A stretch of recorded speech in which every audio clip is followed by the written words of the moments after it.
When Emily Peterson found those 5 German shepherds hidden in the back corner of her grandfather's barn, something in her 6-year-old heart knew this wasn't just a case of abandoned pets. The largest dog, his face marked with a jagged scar that ran from eye to muzzle, positioned himself between her and a severely wounded companion lying on blood-stained hay. His low growl wasn't threatening. It was protective. Emily's small fingers trembled as she noticed the torn metal tags hanging from 2 of the dogs' necks. Even at her age, she recognized military insignia when she saw it. One dog whimpered, revealing a pattern of healed wounds that no ordinary pet would have. As she backed away slowly, a black SUV with tinted windows crawled past their property gate. The dogs tensed in unison. Emily whispered, "I won't tell anyone. I promise." Leave a like and share your thoughts in the comments, along with the city you're watching from now. Let's continue with the story. The Peterson family farm sat 20 miles outside of Oak Ridge, Kentucky, a small dot on the map that most folks drove through without a second glance. Sprawling across 60 acres of rolling hills, the white farmhouse and red barn had stood for nearly a century, weathered by time, but still proud. Autumn had painted the surrounding maple trees in fiery oranges and deep reds, their leaves carpeting the gravel driveway that led to the main house. Emily Peterson didn't remember much about living anywhere else. After her mother's accident last year, a head-on collision on Route 40 that folks still talked about in hushed tones, this farm had become her entire world. At 6 years old, she was small for her age, with untamed blonde curls and eyes that seemed to hold wisdom beyond her years. Since the funeral, she'd barely spoken above a whisper, preferring the company of her sketchbook to that of the children at Oak Ridge Elementary. Frank "Pop Pop" Peterson ran the farm with the same disciplined routine he'd maintained since returning from Vietnam in '72. At 72, his back remained ramrod straight, his hands calloused from decades of hard work.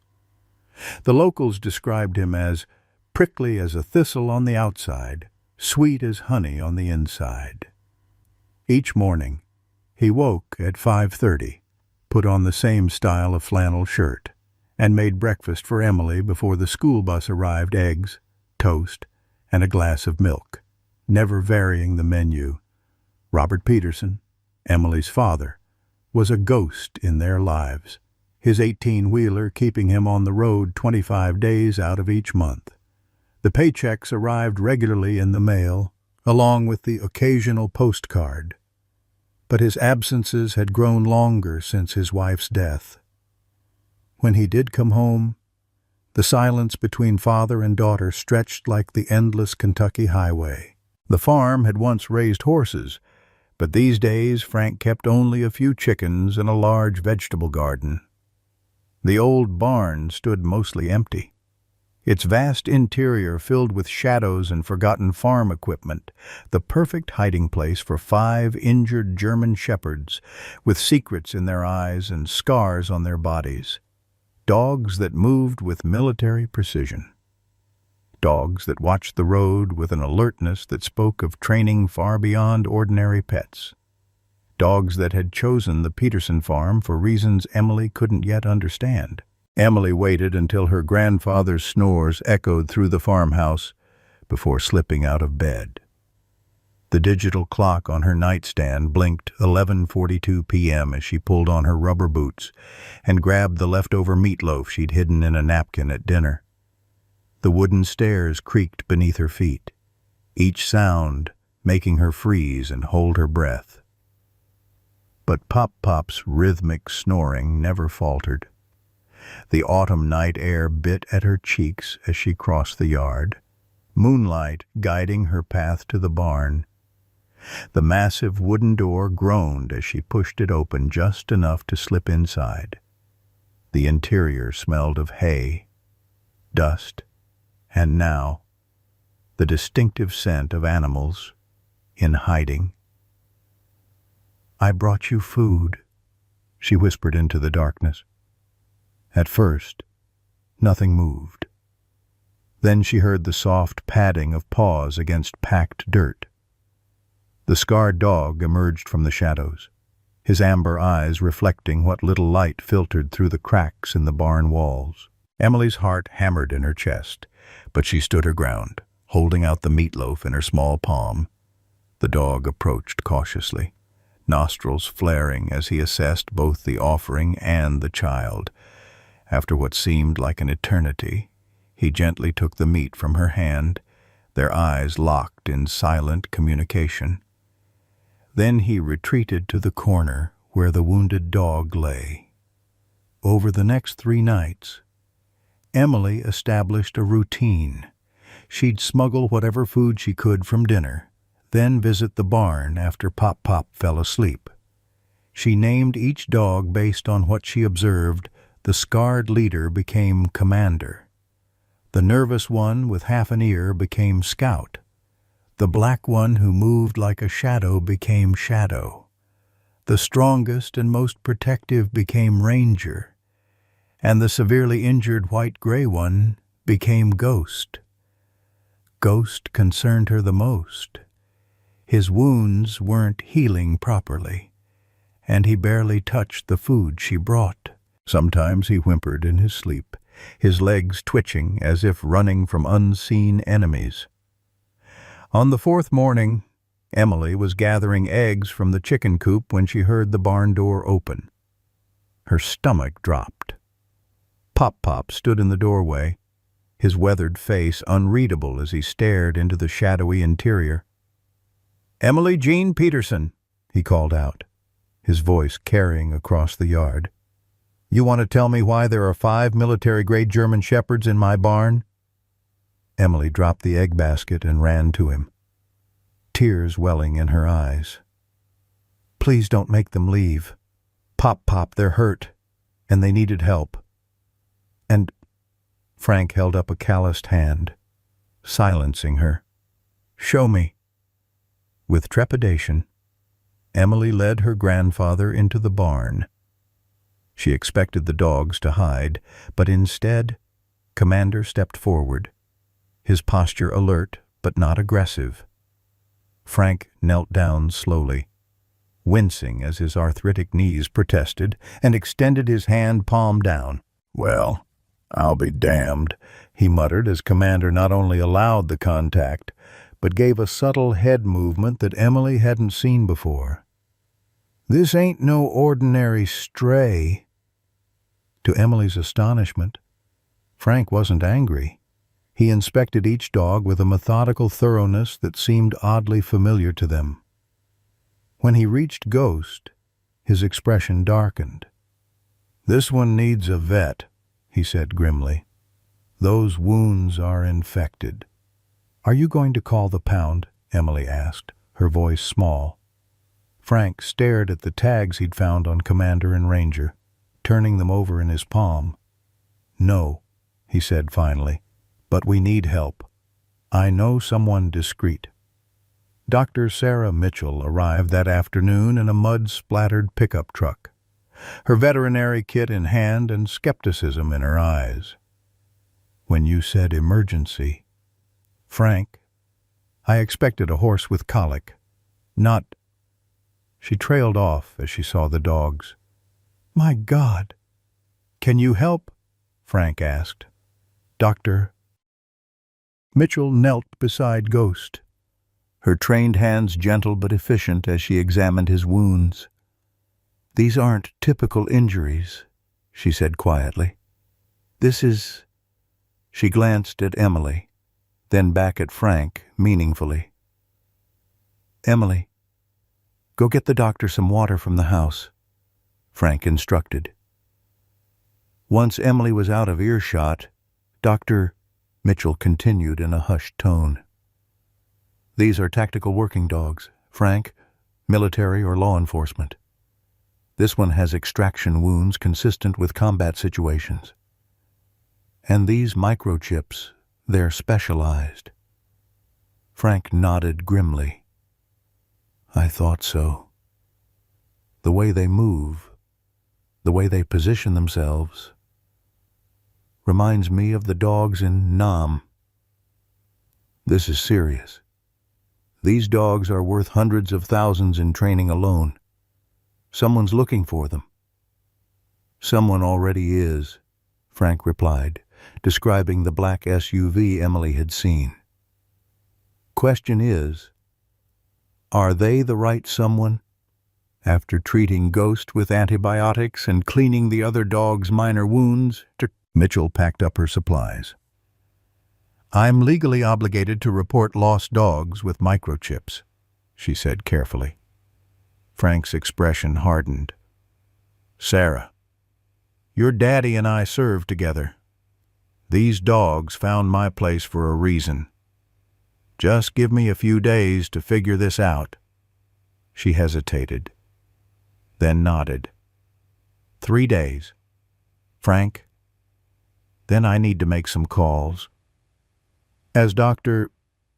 Mitchell's truck disappeared down the driveway, Emily emerged from behind the barn door where she'd been eavesdropping. Are they soldier dogs? Pop, pop. Frank looked down at his granddaughter, weighing how much to share.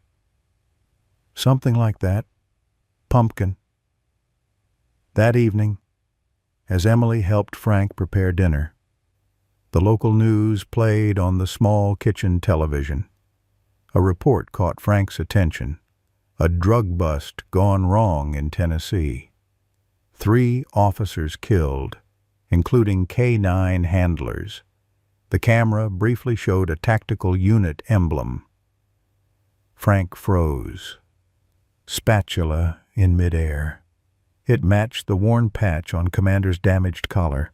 Later that night, after tucking Emily into bed, Frank made a phone call from the kitchen, speaking in hushed tones. Yeah, Jim. It's Peterson. No, I'm not calling about the reunion. Listen, I've got a situation here involving some specialized working dogs. Yeah, that kind? Uh-huh. What can you tell me about the Tennessee incident last week? That bad? Huh. Who would know about... You sure about that? All right. I appreciate it. Watch yourself. He hung up, staring at the wall calendar where Emily had circled the date of her father's expected return. 3 days from now. Frank hoped that would be enough time to figure out what kind of trouble had followed these dogs to his doorstep and whether his family was now in danger because of it. Outside in the darkness, a vehicle slowed as it passed the farm entrance, headlights briefly illuminating the reflective mailbox reading Peterson. In the barn, Commander's ears perked up, and a low growl rumbled in his chest. The next morning, Frank waited until Emily boarded the school bus before retrieving Commander's damaged collar from his workshop drawer. Sunlight streaming through the window illuminated the worn military insignia, a snarling shepherd head with the letters K-9 SOG beneath it. His fingers traced the emblem. Memories flooding back of another time. Another war. When dogs like these had saved countless lives, including his own. Frank placed a call on his landline, punching the numbers from memory.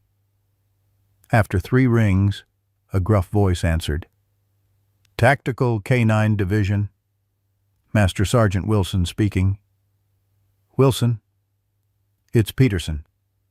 Frank Peterson. A pause. Well, I'll be... Sergeant Peterson. Been what? 15 years. 20. Listen, I need information on a K-9 unit. Special Operations Group. The line went quiet for a moment. Peterson, you know I can't discuss. I've got 5 of their dogs in my barn.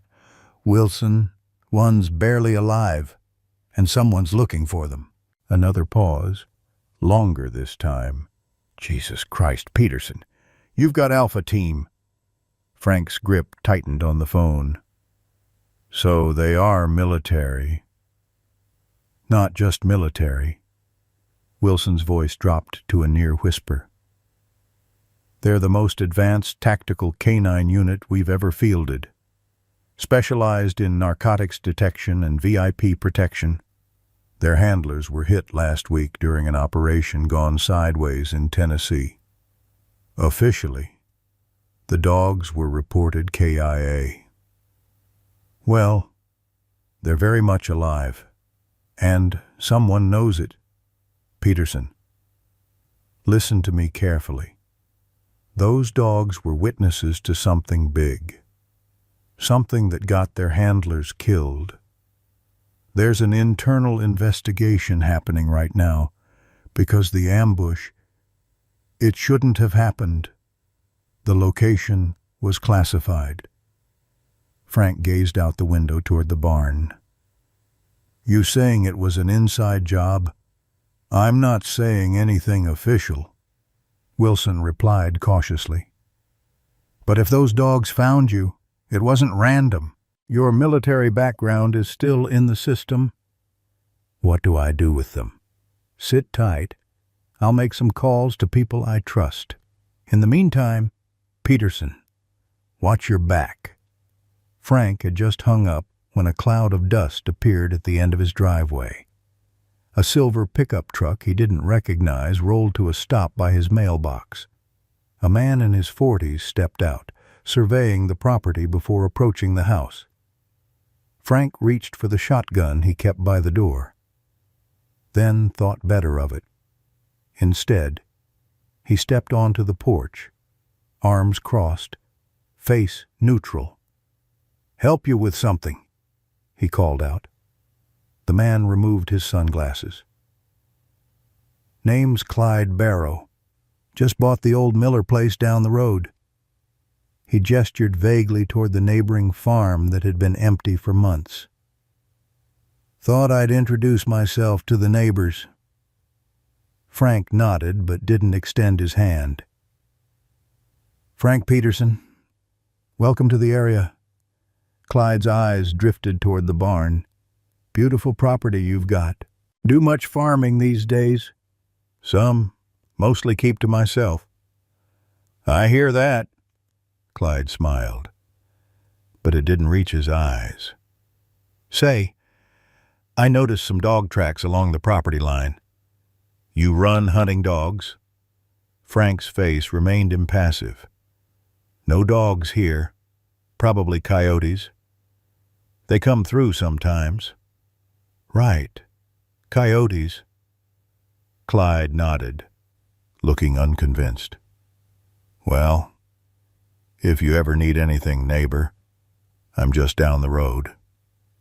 As the silver truck pulled away, Frank watched until it disappeared around the bend.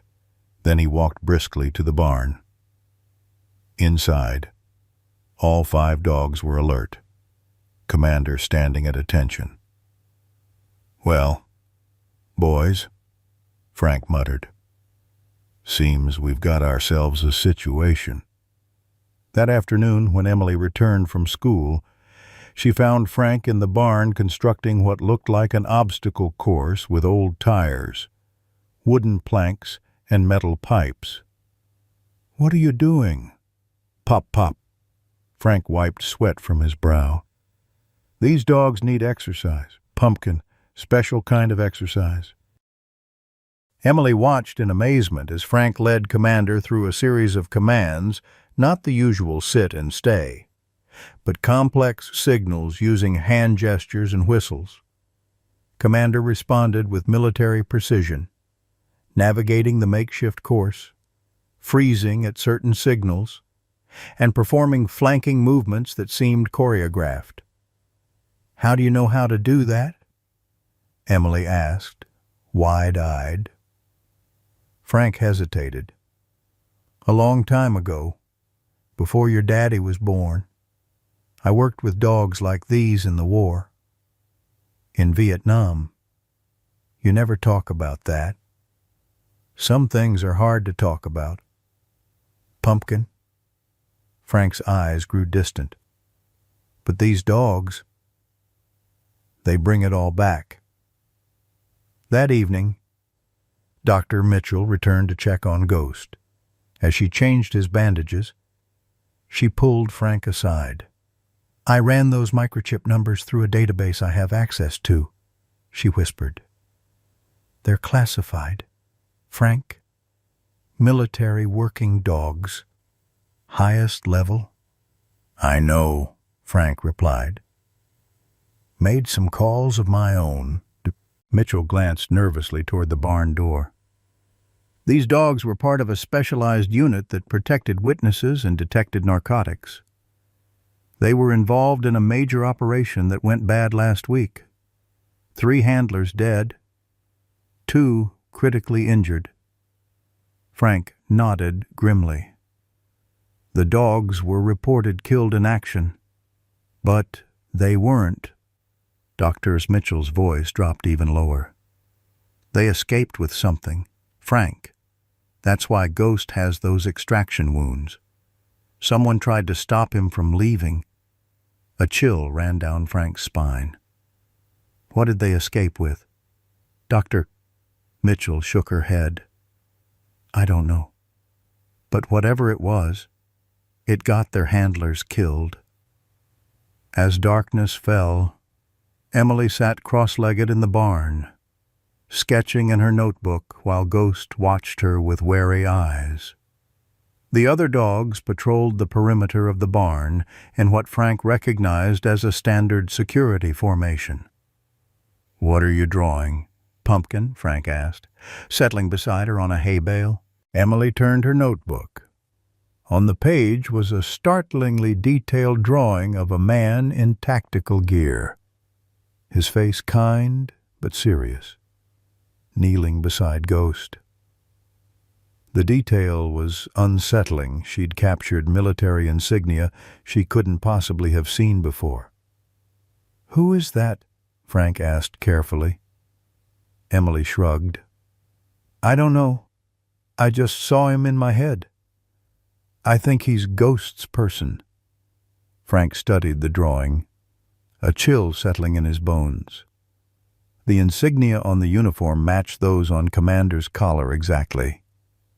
Emily, have you been dreaming about these dogs? She nodded solemnly. Ghost shows me things when I sleep. He's so sad. Pop, pop. His person tried to save the other people, but the bad men knew they were coming. She flipped to another drawing, a warehouse, men with guns, dogs in tactical vests. They were tricked. Frank stared at his granddaughter, realization dawning. Somehow, Emily was connecting with the dogs in a way he couldn't explain, perhaps the pure empathy of a child, perhaps something deeper. Whatever it was, she was seeing the truth of what had happened to them. The next morning, Frank was splitting firewood when Clyde Barrow's truck appeared again. This time, Clyde brought a 6-pack of beer and an overly friendly demeanor. "Thought you might appreciate a cold one," he said, offering a bottle. Frank wiped his hands on his jeans. "Bit early for me." Clyde shrugged, setting the beer on a fence post. "Beautiful day. Saw you've got the school bus stop at your property. Your kid's around." Frank's expression hardened. "Granddaughter, she's at school. Must be nice, having family close." Clyde's eyes drifted toward the barn again. "Say, I heard something strange last night. Sounded like dogs barking. Thought you said you didn't have any coyotes," Frank repeated firmly. "They get vocal this time of year." Right. Clyde nodded, then gestured toward Frank's left hand. That's a military ring, isn't it? You serve Vietnam. Long time ago. Thank you for your service. Clyde smiled. You know, I've always had a respect for military working dogs. Amazing animals. Loyal to the end. Frank's eyes narrowed slightly at the pointed comment. Most dogs are loyal if you treat 'em right. True enough. Clyde backed toward his truck. Well, enjoy the beer, neighbor. I'm sure we'll be seeing more of each other. As the truck pulled away, Frank pulled out his cell phone and dialed Wilson again. I need a background check on a Clyde Barrow, he said without preamble. Just moved to the Miller place next door. Too interested in dogs for my comfort. I'll see what I can find, Wilson promised. In the meantime, we've got movement on our end. There's an FBI team that wants those dogs. Peterson, the right kind of people. They'll be there tomorrow. Frank hung up and stared at the barn, doubt gnawing at him. Tomorrow was when Robert was due home. Tomorrow. Everything would change one way or another. The sun had barely crested the eastern hills when Emily slipped into the barn, a peanut butter sandwich wrapped in a paper towel clutched in her small hand. The dogs had come to expect her morning visits, and even Scout, the most nervous of the five, now wagged his tail at her approach. Commander maintained his vigilant watch from the hayloft, his vantage point offering a clear view of the driveway and surrounding fields. "Good morning," Emily whispered, setting down the sandwich and breaking it into 5 roughly equal pieces. 4 of the dogs moved forward to accept their portions, but Ghost remained in his corner, watching with those haunted gray eyes.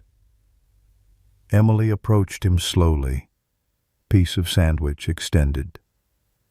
"It's okay," she said softly. "You need to eat to get strong again." Ghost's eyes darted between Emily's face and the offered food. Something in the dog's gaze seemed almost human in its complexity. Fear mingled with longing, distrust warring with desperate hope. "I won't hurt you," Emily promised. "I know someone hurt you before, but I'm not them." After a tense moment, Ghost inched forward, his movement stiff from healing wounds. He delicately took the bread from her fingers, their eyes locked in silent communication. Emily remained perfectly still as Ghost ate, and when he finished, she slowly, so slowly, extended her hand toward his head. Ghost flinched, and Emily immediately pulled back. "That's okay," she assured him. "We have time." From the barn doorway, Frank watched the interaction with a mixture of pride and concern. His granddaughter possessed a natural gift with animals, the same gift his late wife had demonstrated. The same intuitive understanding that had made Catherine Peterson beloved by every creature she encountered. But this situation was far more dangerous than nursing injured songbirds or bottle-feeding orphaned foals. "Emily," he called softly. "Bus will be here in 20 minutes. Better get your backpack ready." As Emily reluctantly left the barn, Frank approached Ghost's corner, kneeling despite the protest of his arthritic joints. The dog watched him warily. "I know what you are," Frank said quietly. "I was there once, too. War changes you, makes you see the world different." He extended his hand, palm down, at a safe distance. "But you're safe here. You all are." Ghost didn't approach, but his tense posture relaxed slightly. Frank nodded and stood, understanding passing between man and dog. Sometimes the deepest wounds were the ones you couldn't see. After sending Emily off to school, Frank returned to the barn with purpose. From a locked chest in the back of his pickup, he retrieved items he hadn't touched in decades: a training whistle, hand signal cards, and a worn manual with U.S. Army Canine training protocols stamped on its cover. One by one, Frank worked with each dog, assessing their training and abilities. Commander responded to advanced tactical commands with military precision. Scout demonstrated exceptional tracking skills. Following a scent trail, Frank laid through the property without hesitation. Shadow showed remarkable stealth capabilities, moving silently even through dry leaves. Ranger proved himself the strength of the unit, capable of bringing down a man twice Frank's size if commanded.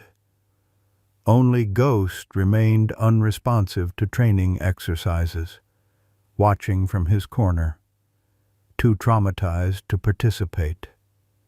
By mid-afternoon, Frank had confirmed what he'd suspected. These weren't just any military working dogs.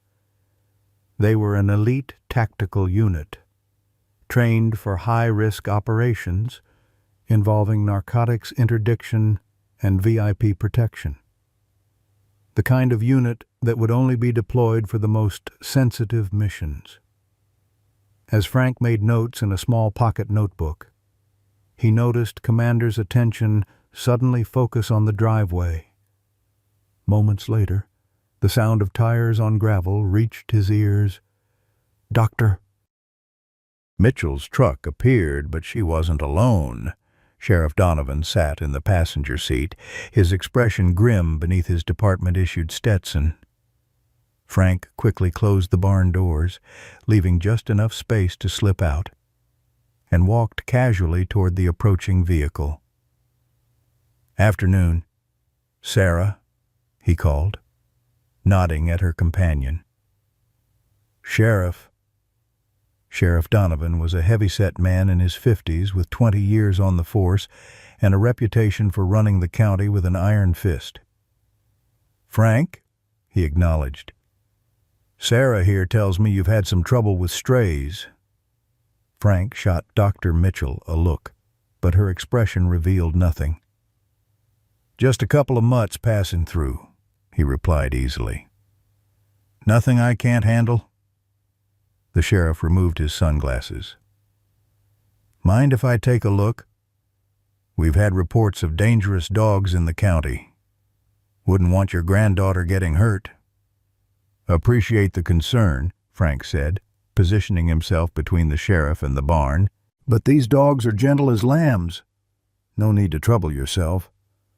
Sheriff Donovan's eyes narrowed slightly.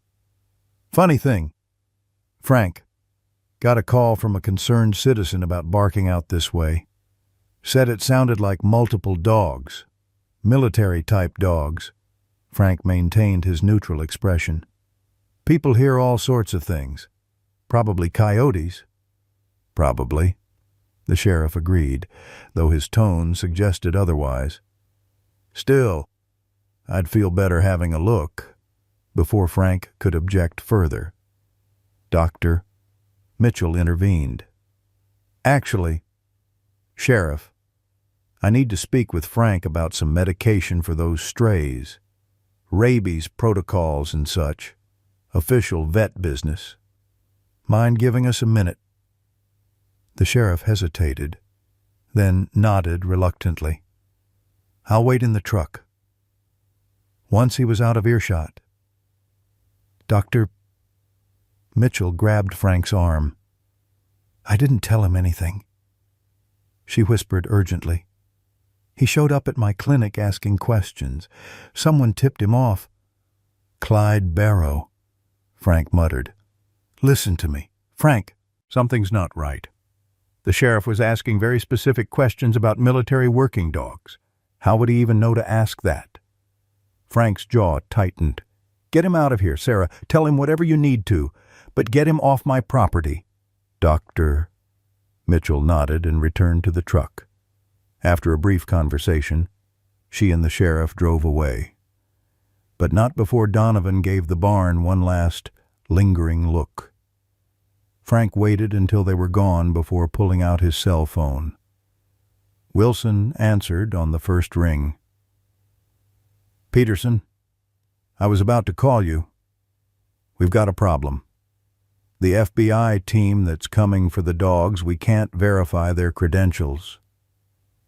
Something's off." Frank watched the dust cloud from the departing vehicle disappear down the road. "Sheriff just paid me a visit. Too interested in military dogs." "Jesus," Wilson breathed. "Peterson, listen to me. Don't trust anyone. Those dogs are witnesses to something big. I've been digging, and that operation in Tennessee, it wasn't just about drugs.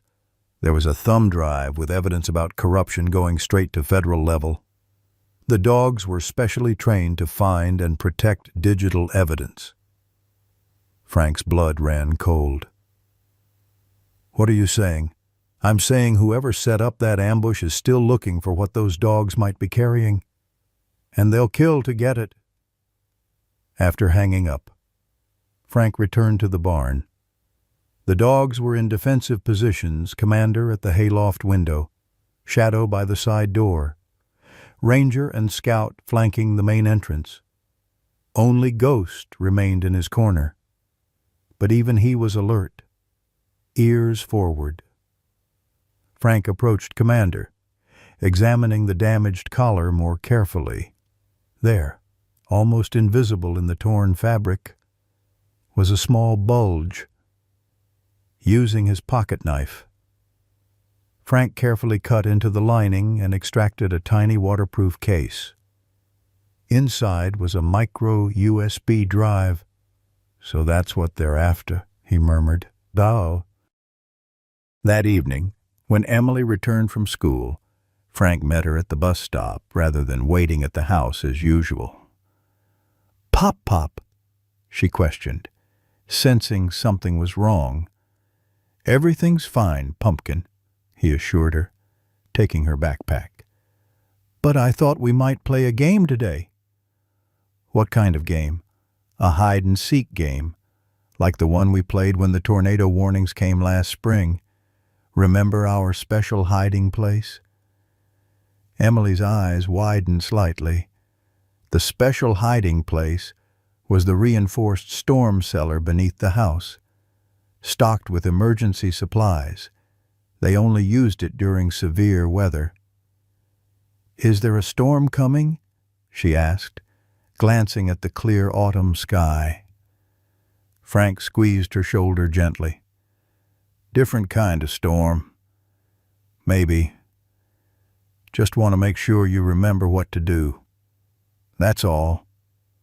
That night, after Emily was asleep, Frank sat at the kitchen table cleaning his old service pistol by the dim light above the stove. The USB drive lay beside him, a tiny object that somehow felt heavier than the weapon in his hands.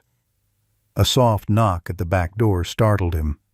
Frank moved silently to the window, pistol ready, and peered through the curtain.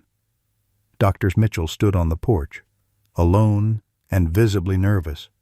Frank opened the door just enough to let her slip inside. "You shouldn't be here, Sarah. I had to warn you," she said, her voice trembling slightly. "The sheriff came back to the clinic after hours, asking more questions. And he wasn't alone. There was a man in a suit with him.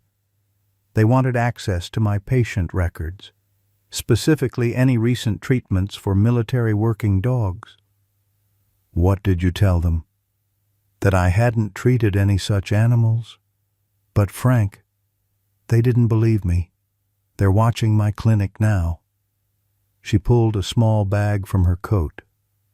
"I brought more antibiotics for Ghost and some painkillers."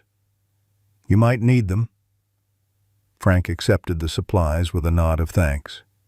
"You should go. It's not safe for you to be associated with us right now." "What about Emily?" Dr. Mitchell asked. If trouble's coming, she shouldn't be here. Robert's due back tomorrow. If things go sideways, I've got a plan to get her out. Frank hesitated, then added, Sarah, if anything happens to me, there's a letter in my desk drawer for Robert. Make sure he gets it. After Dr. Mitchell left, Frank checked on Emily, watching her peaceful sleep for a long moment before continuing to the barn. The dogs greeted him silently, already alert to his presence before he entered. We've got complications. Boys, he told them, setting up a small camp bed in the corner. Tonight, he wouldn't leave them unguarded. As Frank settled onto the uncomfortable cot, Ghost surprised him by approaching, sniffing cautiously at his hand before retreating to his corner. Not quite trust, but progress nonetheless. The next morning brought heavy fog rolling across the fields, shrouding the farm in ethereal white. Frank stood on the porch, coffee mug in hand, scanning what little he could see of the surrounding property. The dogs remained in the barn, but he'd left the small side door open for them if needed. Emily joined him, wrapping her small hand in his. Is Daddy coming home today? That's the plan. Pumpkin? Frank squeezed her hand reassuringly. How about you help me feed the chickens before the bus comes? As they crossed to the chicken coop, Frank noticed Commander watching from the barn, his posture indicating heightened vigilance. Something had the dog concerned. The school bus arrived at 7:30 as usual, but as Emily climbed aboard, Frank made a split-second decision. Mrs. Winters, he called to the driver, an older woman who'd been running this route for 20 years. Emily's not feeling well. Think I'll keep her home today. Mrs. Winters peered at him over her glasses. Everything all right, Frank? Just a precaution. Her daddy's coming home today, and she's been a bit feverish. Don't want to send her off if she's coming down with something. The driver nodded sympathetically. Lot of bugs going around. You take care. Emily. As the bus pulled away, Emily looked up at her grandfather in confusion. I'm not sick. Pop. I know, Pumpkin. But today's a special day. Thought you might help me with the dogs. Emily's face brightened, but Frank's attention was elsewhere. In the distance, barely visible through the fog, a vehicle had pulled off the county road near their property line. Inside the house, Frank made a quick call to Robert's cell phone, which went straight to voicemail. Robert, it's Dad. When you get this, don't come straight to the house. Call me first. It's important. He hesitated, then added, Be careful, son.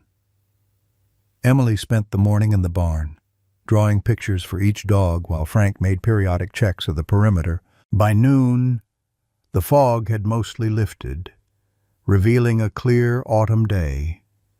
Still no sign of Robert, whose truck should have been arriving any time now.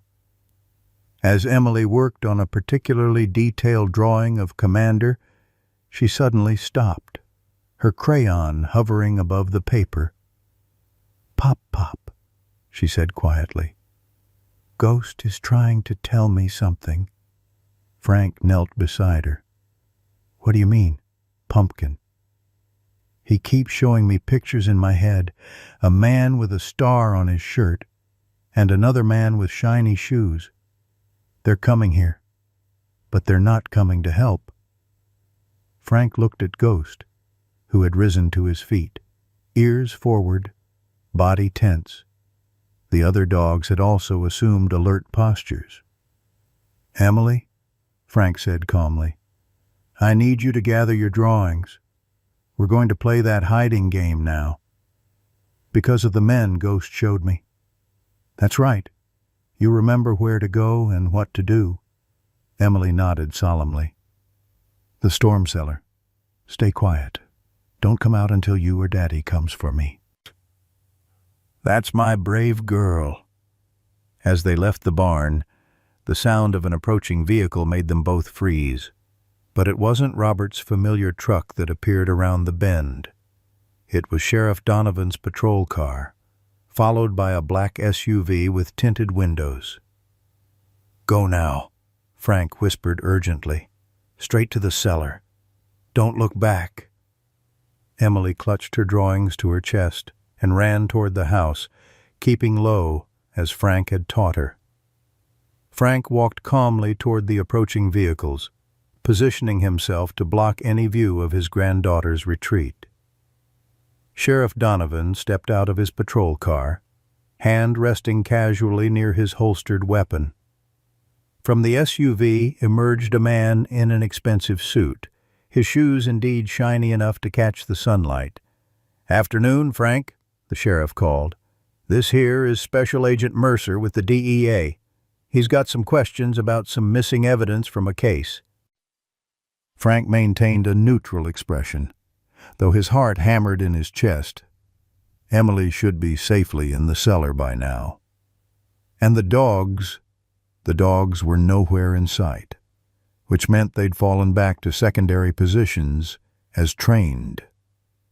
"Don't know anything about any evidence," Frank replied evenly, "but you're welcome to ask your questions."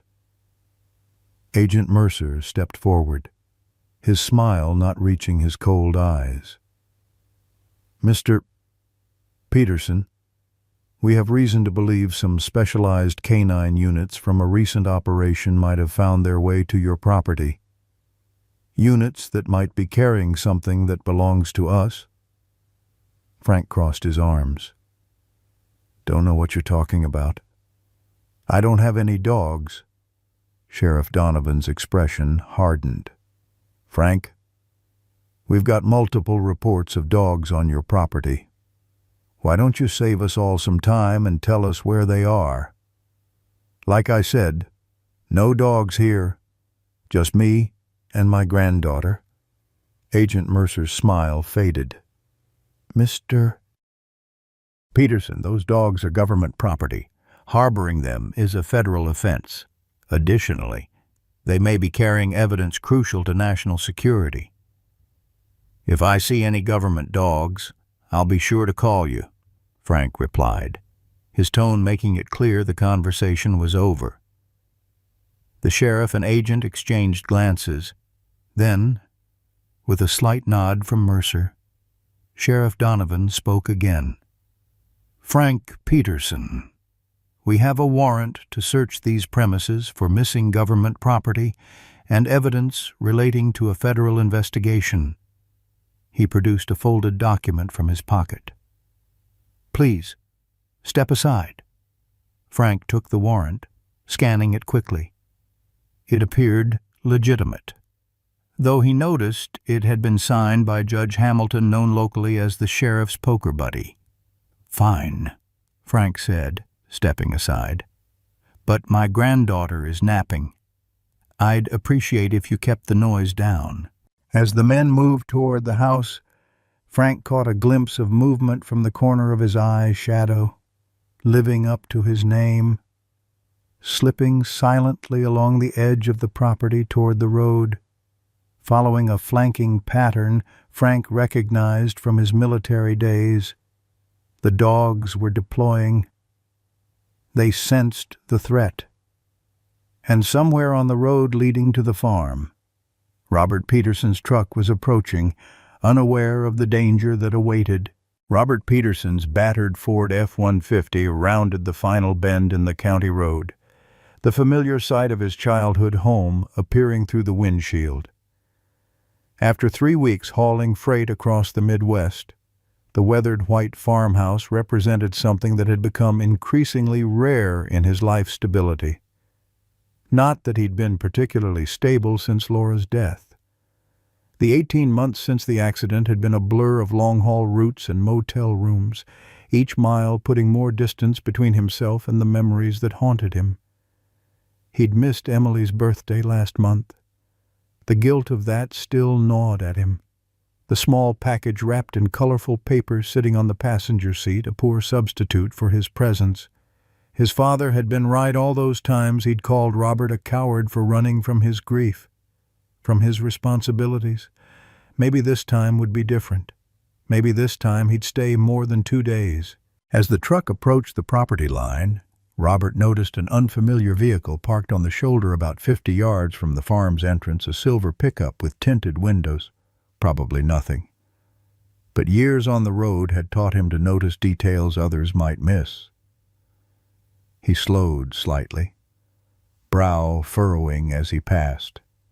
Then, as he turned into the long gravel driveway, his hands tightened on the steering wheel. A sheriff's patrol car and a black SUV were parked in front of the house.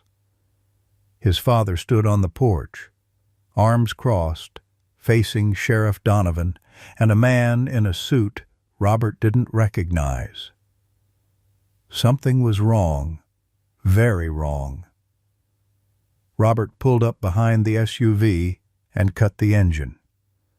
As he stepped out of his truck, he caught his father's eye. Frank's expression remained neutral, but Robert recognized the subtle head shake, a warning. "Well, look who's home," Sheriff Donovan called, turning to face him. "Robert Peterson. Perfect timing." "Sheriff," Robert acknowledged cautiously. "Everything okay here?" The man in the suit stepped forward, extending his hand. "Agent Mercer, DEA, you must be Frank's son." Robert shook the offered hand reflexively, his unease growing. "What's this about?" "Just executing a search warrant," Sheriff Donovan explained. "Looking for some missing property."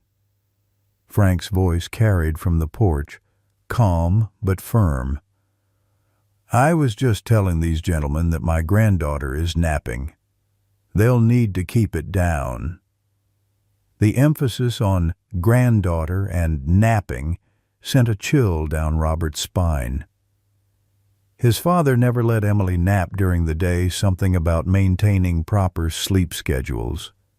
It was a code, a warning that Emily was hiding somewhere. "Of course," Robert replied smoothly. "She had trouble sleeping last night. Was excited about me coming home." He turned to Agent Mercer. "What kind of property are you looking for? Maybe I can help." "Specialized canine unit," Mercer responded, watching Robert's face carefully. "Military working dogs that went missing after an operation last week." Robert maintained a neutral expression, though his mind raced.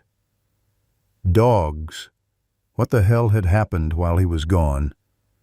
"Haven't seen any dogs around here in years," he said with a shrug. "But feel free to look around. I need to talk to my father about some repairs anyway." As Robert climbed the porch steps to join Frank, Sheriff Donovan and Agent Mercer began walking toward the barn. 2 deputies from a second patrol car Robert hadn't initially noticed falling in behind them. "What's going on?" Robert whispered urgently. "Emily's in the storm cellar," Frank murmured, his eyes never leaving the men heading toward the barn. "And there are 5 military dogs hiding on the property. They're witnesses to something big, something that got their handlers killed. These men are here to make sure those dogs don't talk." "Dogs don't talk, Dad," Robert hissed, wondering if his father had finally lost his grip on reality. "The evidence they're carrying does." Frank turned to face his son directly. "Listen to me very carefully. I need you to get Emily and get off this property. There's a micro USB drive in my left pocket. Take it to Wilson at Fort Campbell. He'll know what to do with it." Before Robert could respond, a shout came from the direction of the barn. "We've got blood here. And dog hair," one of the deputies called. "Looks like they were keeping animals in here recently." Agent Mercer turned toward the house. "Mr. Peterson, I'm going to ask you one more time. Where are the dogs?" Frank stepped off the porch, moving toward the men with his hands visible.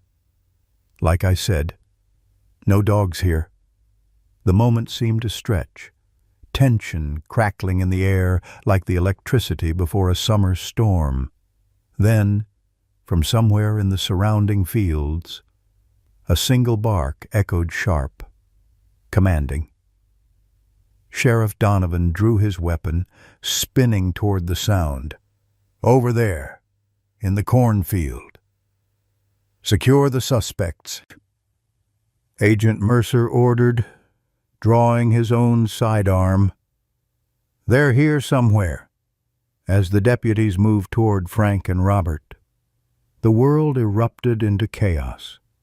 From different directions came a series of coordinated barks, not random noise, but a tactical pattern Robert recognized from his own brief military service before trucking.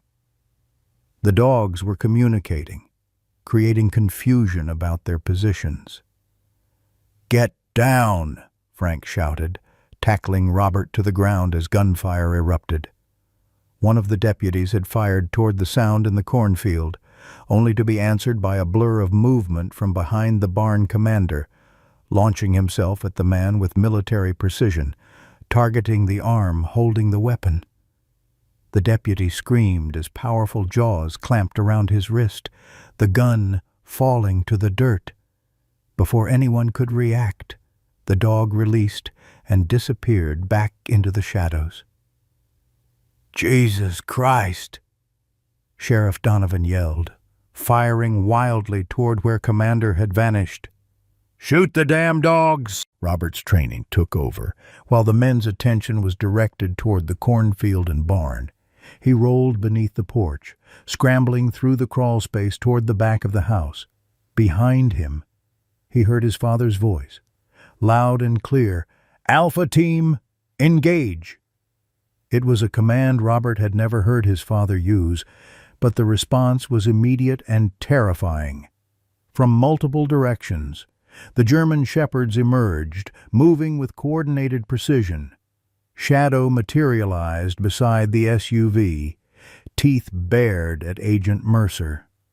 Scout appeared at the edge of the driveway, cutting off escape to the road. Ranger charged from behind the chicken coop, powerful and intimidating. The fourth dog, one with white-gray fur and healing wounds, limped from beneath the porch steps, positioning himself between Frank and the sheriff, growling low and dangerous despite his injuries. Agent Mercer aimed his weapon at the nearest dog. "Call them off. Peterson, now." "Can't do that," Frank replied calmly. "They don't answer to me. They're making their own decisions now." Meanwhile, Robert had reached the back of the house, staying low. He sprinted to the storm cellar doors, hidden behind the old oak tree. "Emily," he whispered urgently, knocking softly. "It's Daddy. Open up." The heavy wooden door creaked open, and Emily's small face appeared, pale but composed. "Daddy, there are bad men here. Ghost told me." "Ghost?" Robert shook his head. "Never mind, we need to go. Pumpkin, right now."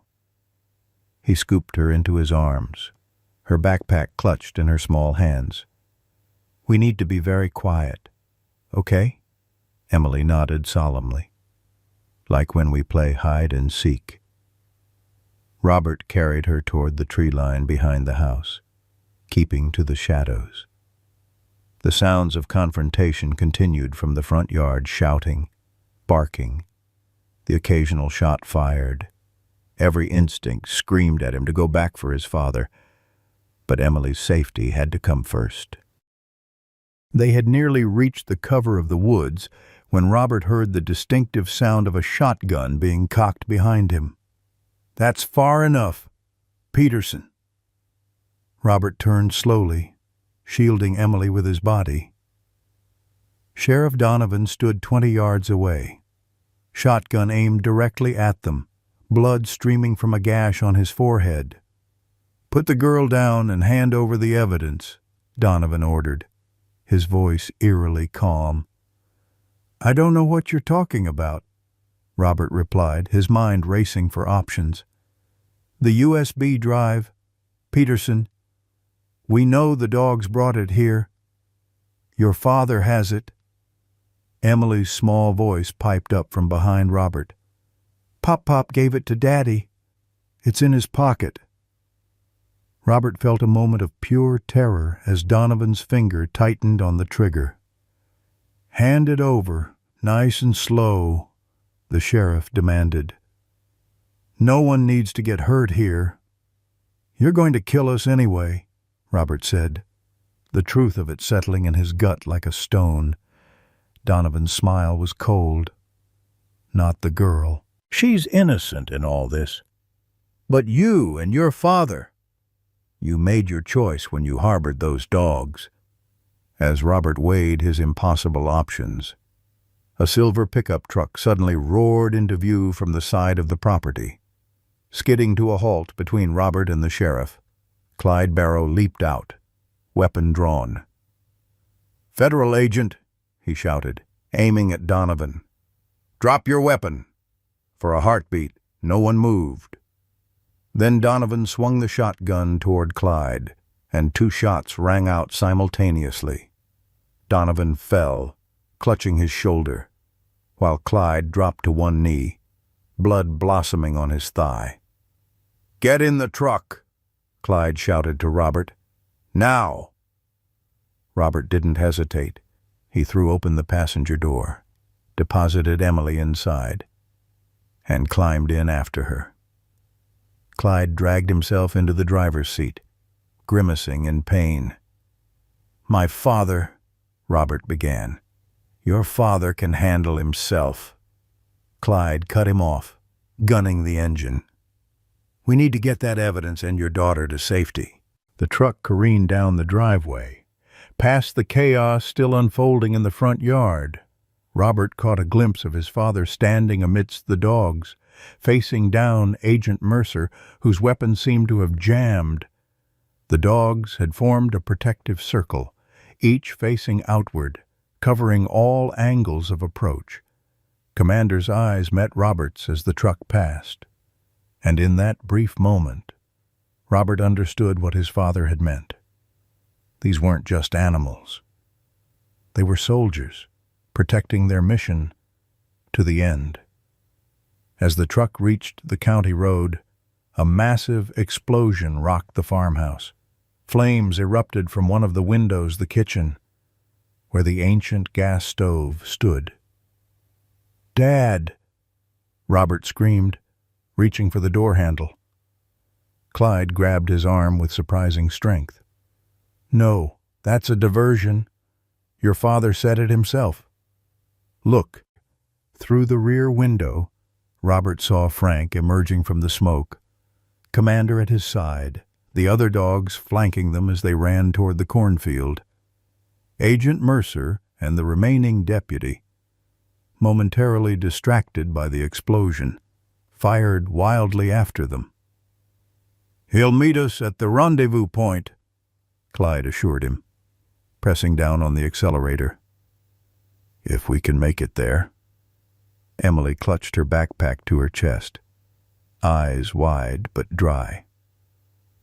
"The dogs will protect Pop," she said with absolute certainty. "Especially Ghost. He promised me." Robert stared at his daughter, then at Clyde, whose badge was now visible inside his open jacket. FBI, not DEA. "Who are you really?" Robert demanded. Clyde grimaced as he navigated the winding country road at dangerous speed. "The name's Agent Daniel Clark, FBI. I've been tracking the corruption in the Tennessee operation for months." "Those dogs your father found, they're the only witnesses we have to a conspiracy that goes all the way to Washington. And my father knew this. Not at first, but he figured enough out to know those dogs needed protecting." Clark checked the rearview mirror. "And now we all need protecting. That USB drive contains enough evidence to bring down some very powerful people." Behind them, 2 black SUVs appeared on the road, gaining quickly.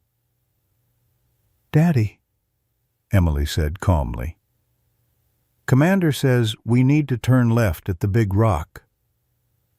Robert stared at his daughter in confusion. "What commander isn't even here?" Emily pointed ahead to where the county road forked near a massive boulder. "Left. Daddy, the dogs have a plan." Clark looked at Robert questioningly. Robert hesitated, then nodded. "Left at the rock. Trust me." As the truck swerved left onto a narrow dirt road, the pursuing vehicles followed directly into the path of Ranger and Scout, who burst from the undergrowth in a coordinated attack on the lead SUV's tires. The vehicle swerved violently, crashing into the second SUV and sending both into the ditch. "My God," Clark breathed. "How did she know?" Robert looked at his daughter with new eyes. "I think," he said slowly, "we've all underestimated what these dogs are capable of." The truck sped on through the Kentucky countryside, carrying its precious cargo, a little girl, a wounded FBI agent, a grieving father, and a tiny USB drive that might just change everything. The abandoned hunting cabin stood deep in the Kentucky woods, its weathered logs almost invisible among the autumn foliage. Agent Clark, or Clyde Barrow, as Frank had known him, guided the truck along an overgrown trail barely deserving of the word road. The vehicle lurched and bounced over exposed roots and rocks, each jolt causing him to wince as blood continued to seep through the makeshift bandage on his thigh. "Almost there," he assured Robert, who sat tensely in the passenger seat, one arm protectively around Emily. The little girl had fallen into an exhausted sleep against her father's side, her backpack still clutched tightly to her chest. "My father knew to come here?" Robert asked, his voice low to avoid waking Emily. Clark nodded grimly. "Plan B location. We established it yesterday when things started looking suspicious. Your father's an old-school operator. Peterson, he doesn't leave anything to chance." The cabin appeared ahead, a small structure with boarded windows and a sagging porch. Clark killed the engine and sat listening for a moment, scanning the surrounding woods. "We should be safe here for a few hours," he said, though his tone lacked conviction. "But we need to move fast. Those men will regroup, and they know these woods as well as we do."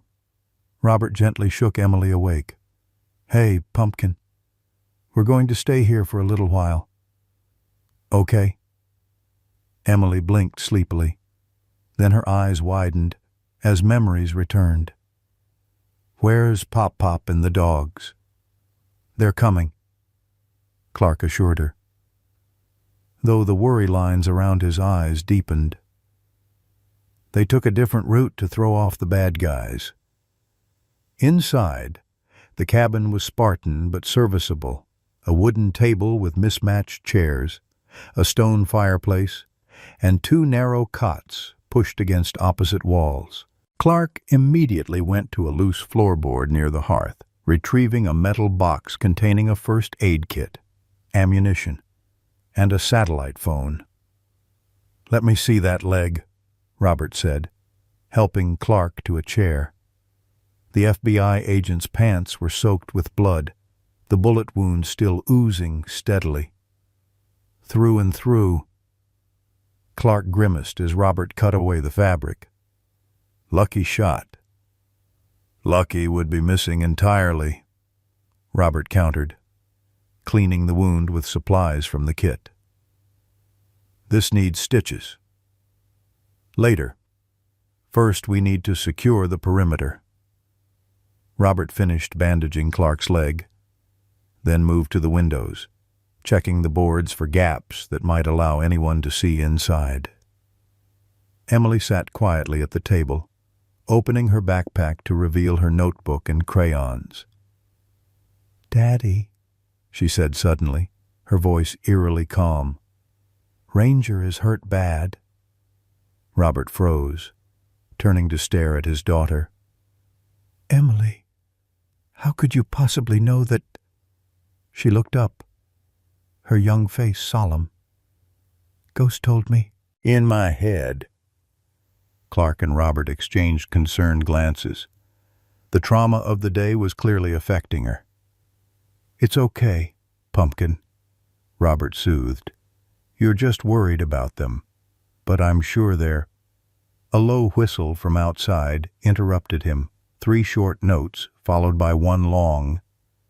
Clark immediately reached for his weapon. "That's your father," he said, relief evident in his voice. "Thank God." Robert hurried to the door, opening it just enough to allow Frank to slip inside. The older man's clothes were torn and dirty, his face streaked with soot from the fire, but he was remarkably unharmed. "Where are the dogs?" Clark demanded. Frank's expression darkened. "Commander and Shadow are standing guard outside. Scout went back to try and lead them away from our trail." He paused, his jaw tightening. "Ranger took a bullet protecting our escape route. Ghost stayed with him." Emily looked up, tears filling her eyes. "I told you Ranger was hurt, Daddy." Frank moved to his granddaughter, kneeling despite the protest of his aging joints. "How did you know that, Pumpkin?" "Ghost told me," she repeated. "He shows me pictures sometimes." Instead of dismissing her, Frank nodded seriously. "I believe you. These dogs, they're special. They've formed a connection with you that I don't fully understand." Robert ran a hand through his hair in frustration. "Dad, that's not possible. Emily's just intuitive about animals, like Mom was." "It's more than that," Frank insisted. "Emily's been drawing things she couldn't possibly know details about the handlers, about the operation in Tennessee. These dogs, especially Ghost, are communicating with her somehow." Clark cleared his throat. "Actually, there might be some explanation for that. These dogs were part of an experimental training program called Empathic Response Initiative. They were specially selected for their unusual sensitivity to human emotions, then trained to form deep psychological bonds with their handlers. Some handlers reported near telepathic connections after months of intensive work. "You're saying these dogs can read minds?" Robert asked incredulously. "Not exactly." Clark winced as he shifted his injured leg. "But they can form profound emotional connections, especially with people who are receptive to them. Children are often more open to this kind of connection." Frank nodded. "Emily has that gift, like your mother did." A heavy silence fell over the cabin. Robert had spent so long running from his grief that he'd almost forgotten how deeply Laura had connected with animals, how she'd always seemed to know what they needed, what they felt. Emily had inherited that same intuition, and he'd been too absent to notice. The quiet was shattered by a low, urgent bark from outside Commander's warning signal. Frank moved to the window, peering through a crack in the boards. "Vehicle approaching," he reported. "Black SUV, moving slow. They're searching." Clark attempted to stand but collapsed back into the chair, his face pale from blood loss. "We need to move. Now." Frank shook his head. "You're in no condition. And it's getting dark. We make a run for it. We're sitting ducks." "So we just wait to be found?" Robert demanded. "No," Frank replied, his voice taking on the commanding tone that Robert remembered from childhood. "We prepare. This cabin has a root cellar.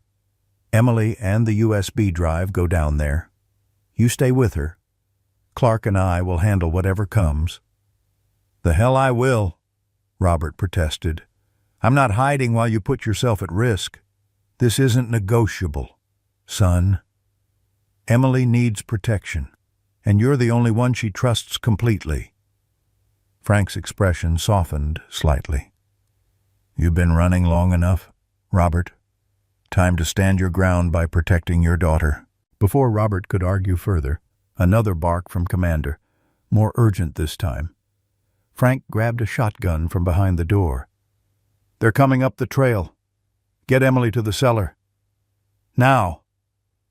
Robert hesitated only a moment before scooping Emily into his arms. "Where's the entrance?"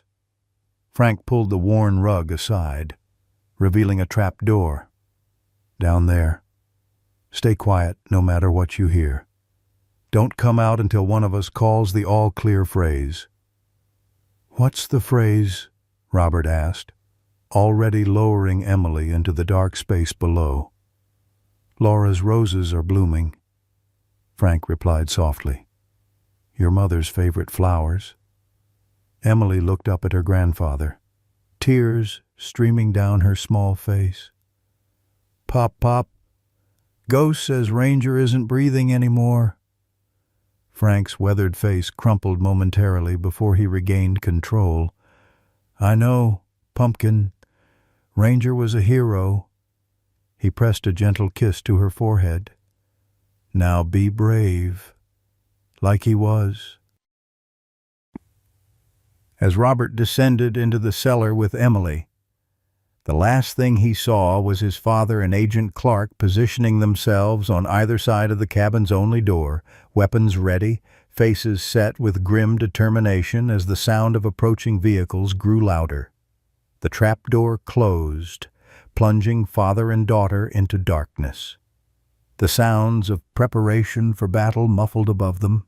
The root cellar smelled of damp earth and forgotten potatoes, its darkness almost absolute save for the thin sliver of light seeping through the edges of the trapdoor. Robert held Emily close, his back pressed against the cool dirt wall, straining to hear the muffled sounds from above.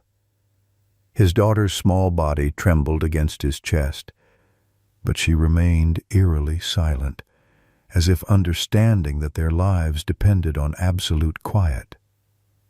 "It'll be okay, Pumpkin," Robert whispered, his lips brushing against her hair. Pop and Agent Clark know what they're doing." Emily nodded, but didn't speak. Instead, she opened her backpack, the sound of rustling paper unnaturally loud in the confined space. Robert couldn't see what she was doing, but he felt her shift as she extracted something from the bag. "Ghost is coming," she whispered suddenly. "With Shadow." Before Robert could respond, the faint sound of footsteps approached the cabin, followed by the creak of the porch steps. A moment later, a sharp knock echoed through the floorboards above. "Kentucky Wildlife Service," called an unfamiliar voice. "Just checking hunting permits in the area." The transparent lie hung in the air. No wildlife officer would patrol this deep in the woods after dark. Frank's gruff voice responded, loudly enough to be heard through the floor. "No hunting here. This is private property. We have reports of illegal activity in the area. Need to take a look around. Got a warrant? Frank challenged. A pause. Then, don't need one if we have probable cause. Open up, or we'll force entry. Robert's hand instinctively moved to where his sidearm would be, forgetting he wasn't armed. His father had the shotgun, and Clark had his service weapon. Down here, Robert had nothing but his body to shield Emily if they were discovered.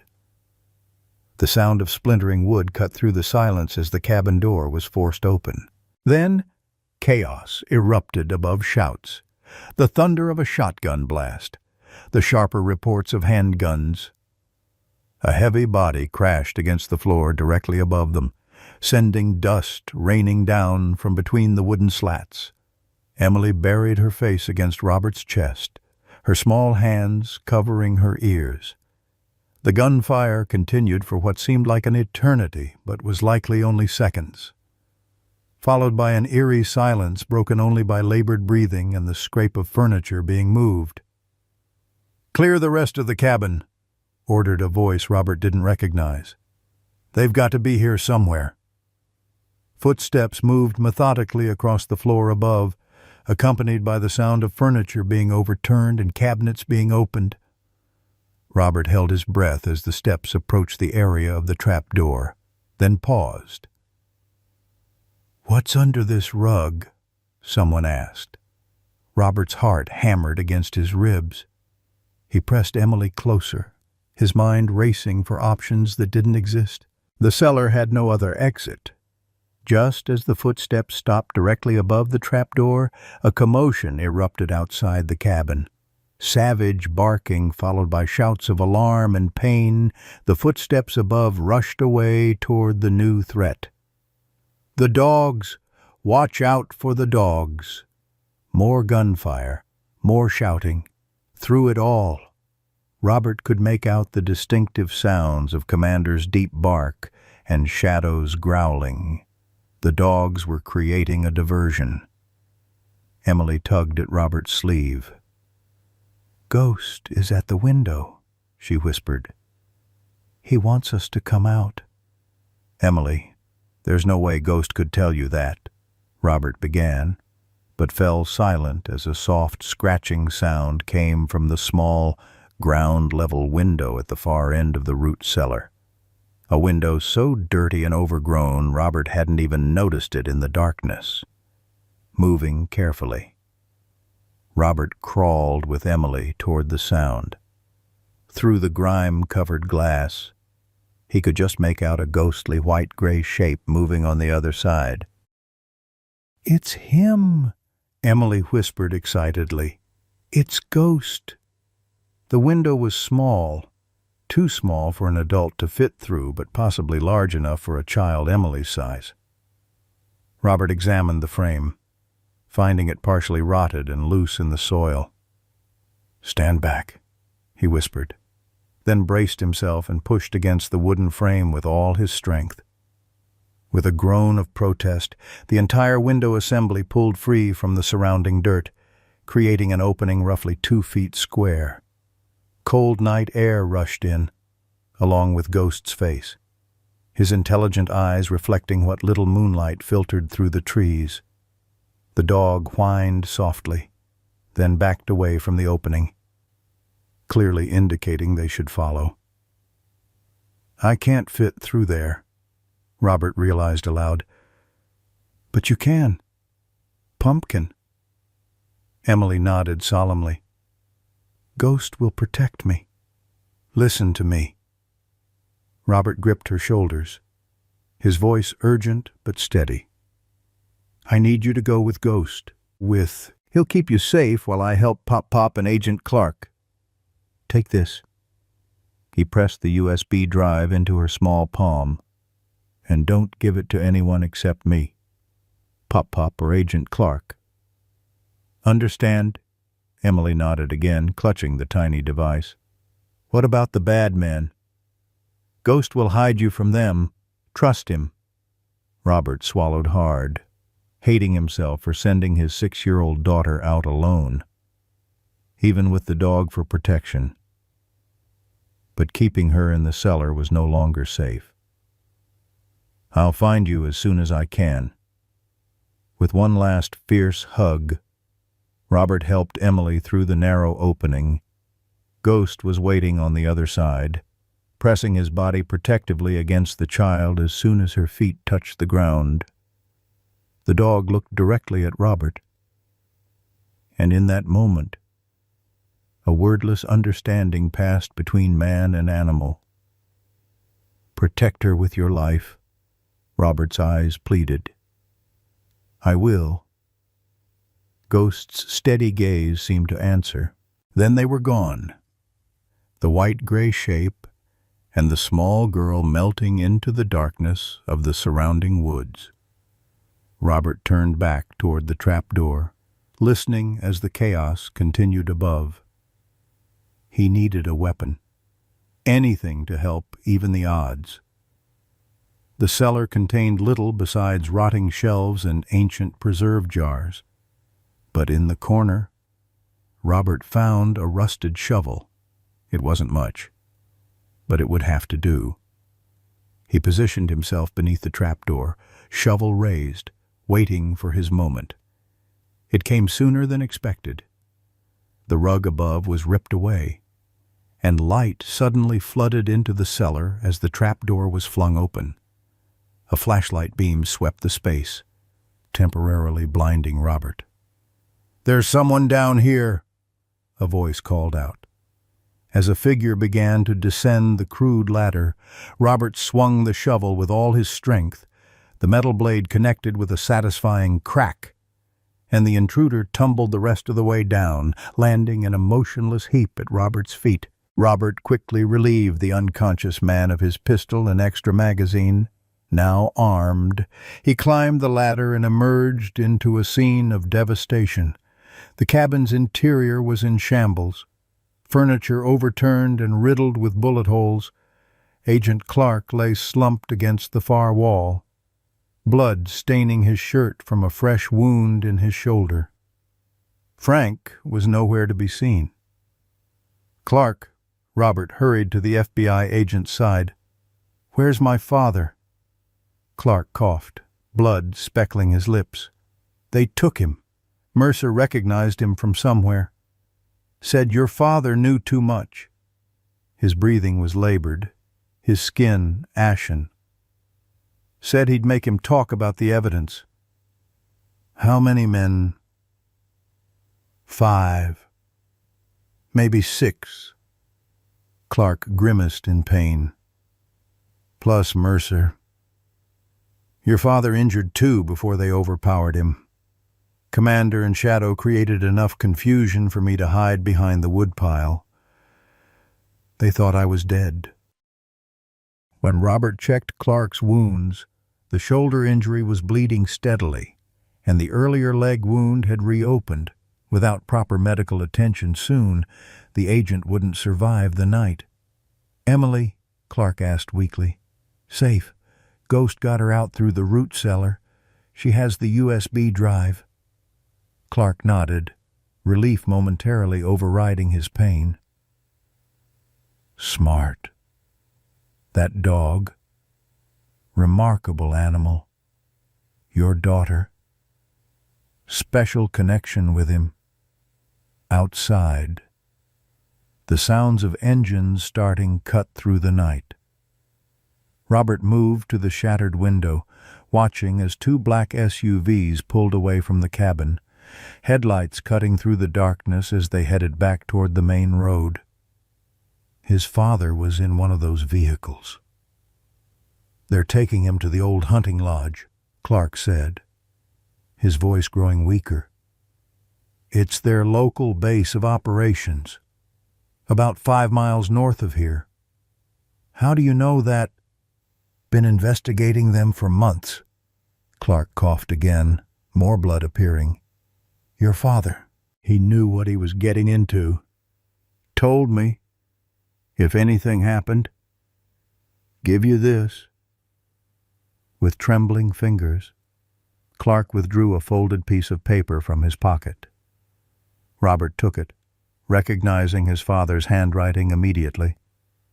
Robert, the note began, if you're reading this, things haven't gone as planned. The USB drive contains evidence of corruption reaching the highest levels of law enforcement and government, the results of an operation your mother was involved in before her death. Robert's blood ran cold. My mother. What does she have to do with this? Laura Peterson wasn't killed in a random accident, Clark confirmed, each word clearly causing him pain. She was an FBI analyst working on a joint task force investigating corruption. She discovered evidence connecting Sheriff Donovan to a major drug trafficking organization with political protection. The accident that killed her was a professional hit. Robert sat heavily on an overturned chair, his world tilting on its axis. For 18 months, he'd believed his wife died because of a drunk driver crossing the center line, a senseless, random tragedy. Now he was being told it was murder, a deliberate silencing. The operation in Tennessee, Clark continued, was a continuation of her work. Those dogs were there to find hidden evidence their handlers suspected existed. Instead, they walked into an ambush. The dogs escaped with the evidence. Laura first identified a direct financial link between the cartel, Sheriff Donovan, and 3 federal judges who've been dismissing cases against major traffickers. Robert scanned the rest of his father's note, which contained coordinates and instructions for a secure FBI contact, someone outside the normal chain of command who could be trusted. Why did the dogs come to our farm? Robert asked, struggling to process the flood of revelations. Your father was in the system as a former K-9 handler, Clark explained.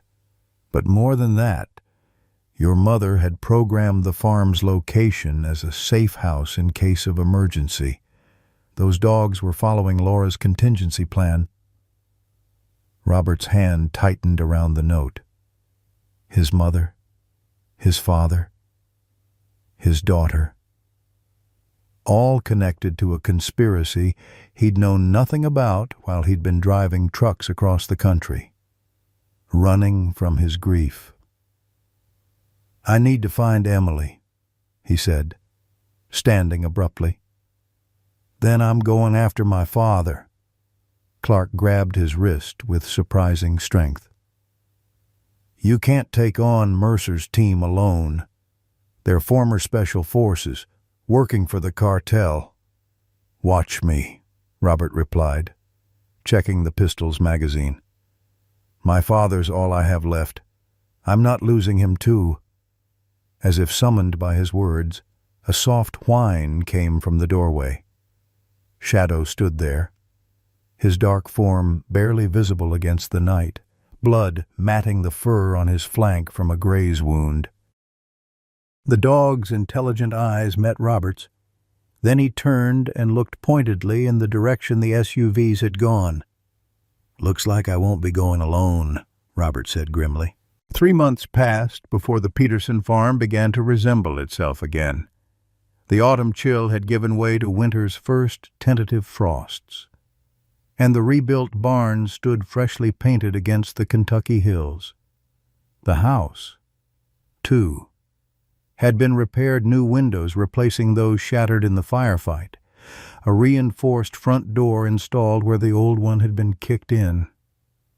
Frank Peterson sat on the porch swing, a steaming mug of coffee warming his gnarled hands. At 72, he looked every day of his age, and then some.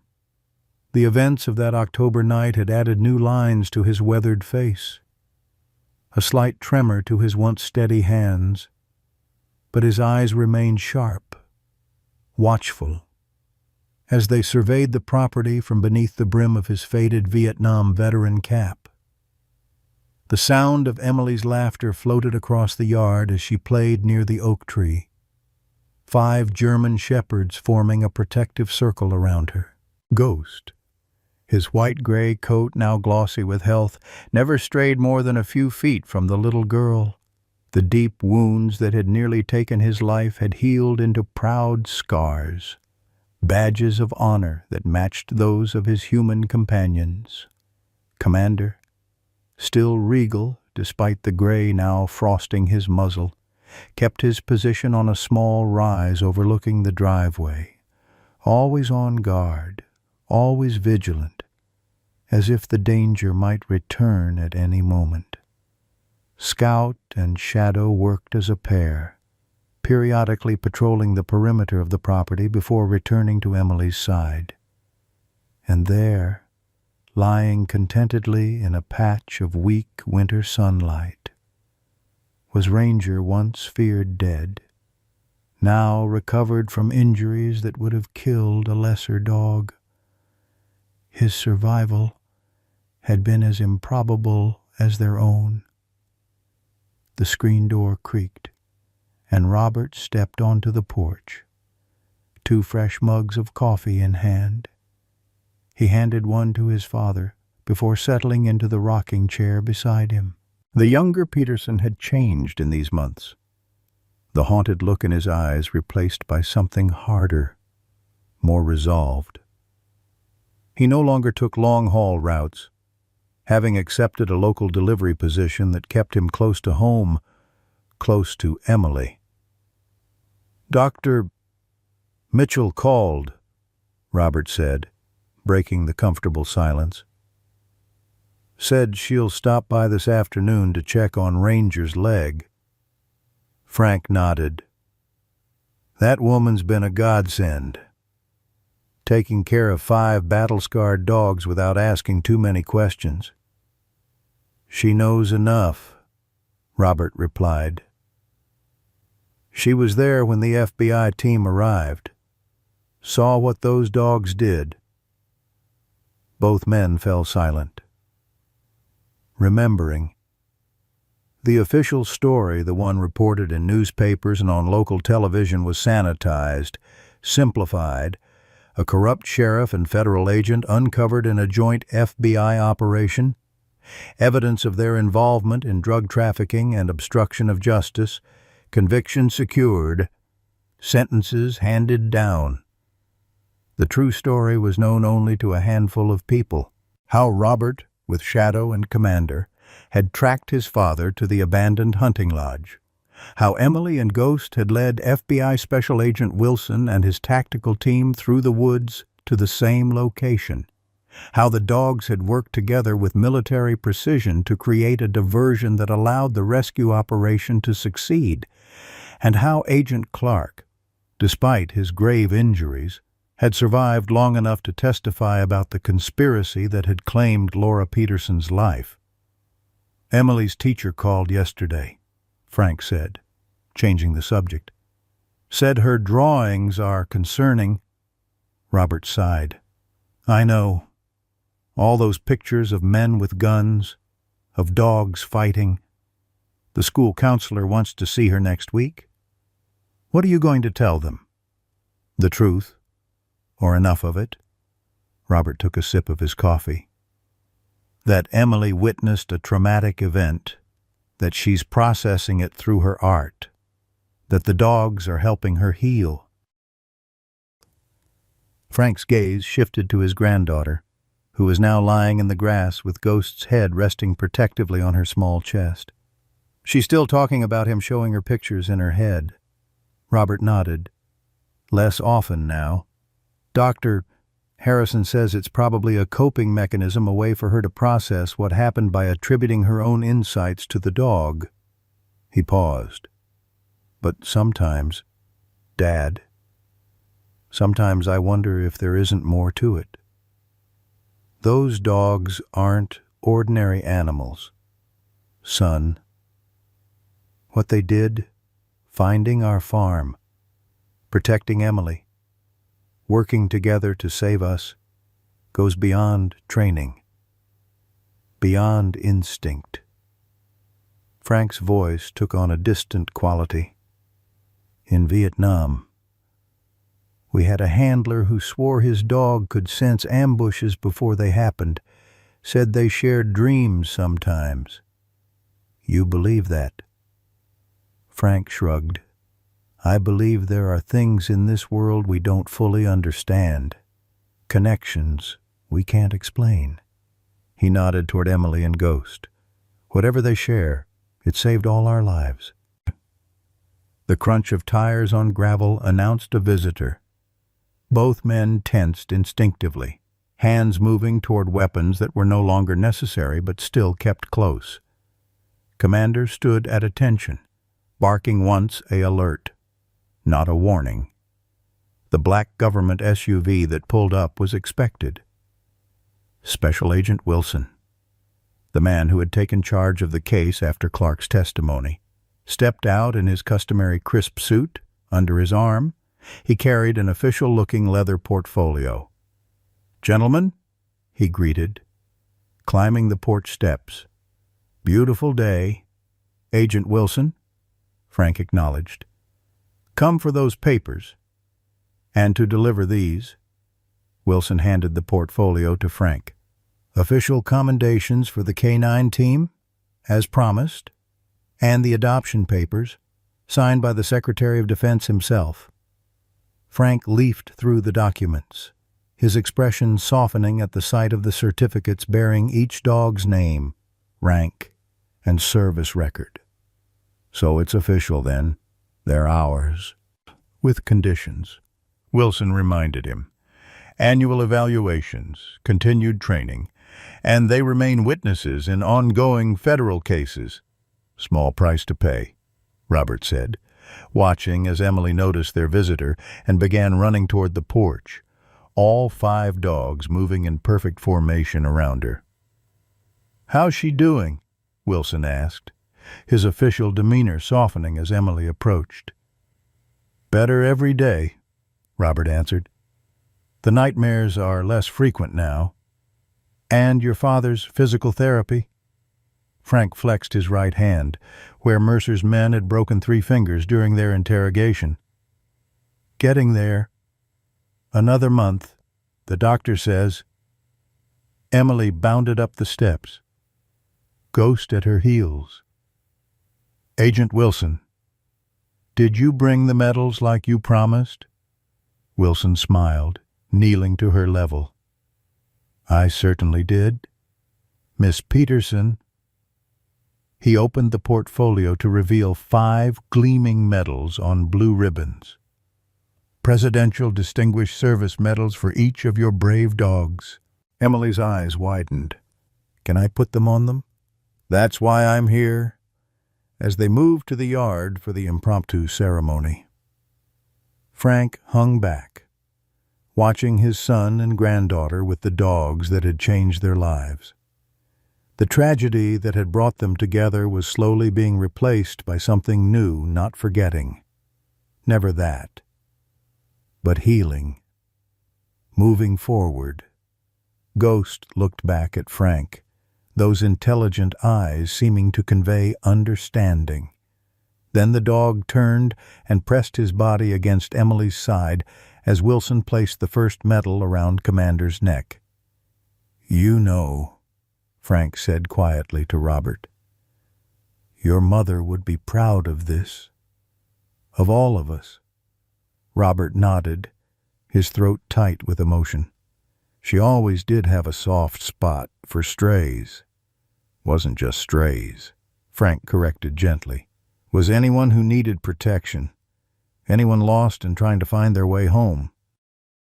As the winter sun broke through the clouds, bathing the ceremony in golden light, Frank Peterson watched his family, both human and canine, standing together, scarred but unbroken. After months of darkness, it felt, finally, like coming home. Folks, sometimes life throws storms at us that seem impossible to weather.